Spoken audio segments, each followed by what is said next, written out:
Have you ever wanted more pleasure in your life? Well, in the right space. Hi, everybody. My name is Rachel, and I'm an intimacy coach. I have been for 10 years. And so what I wanted to do is create a series here, Days of Intimacy. So you're watching us kick off the very first segment in this series. And today what we're really going to be focusing on is understanding what intimacy is so that we can get more of it. This whole series is going to focus around building intimacy and pleasure, especially for self. One of the most important things that I always want to direct my clients into understanding is that when we find ourselves in a place that we don't want things, we can get very clear on the things we don't want, but we don't often think about what it is that we do want, which then makes it quite a conundrum. How can we get what we want if we don't know what that is? So today what I want to do is I want to break down what intimacy is and the fact that it has very important levels to it. Meaning if we look at the definition of intimacy itself, it is about close familiarity or friendships and closeness. However, the more important aspect of intimacy is that it's broken down into 4 categories.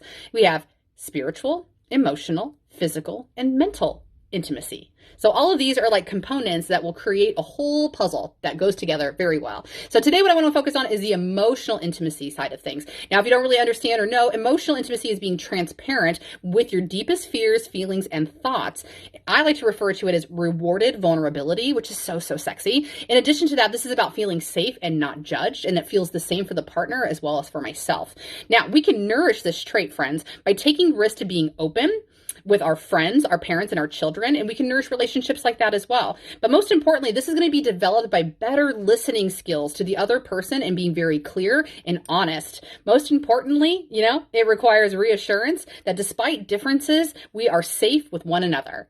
So one exercise that we can do is find a game that really allows for us to kick off this emotional way to connect with one another. Find things that are going to spark conversations, like tell your partner which body part of theirs you love most and why. How about talk dirty? It's okay. It's just the two of you. Use words that will excite you both. Maybe whisper in your partner's ear about how attracted you are to them and then kiss them softly. Now, these are really fun ideas, but these are also bedroom related. It's important to remember that great sex always starts outside the bedroom. So the more that we can nourish all of the forms of intimacy, the sexier it's going to be.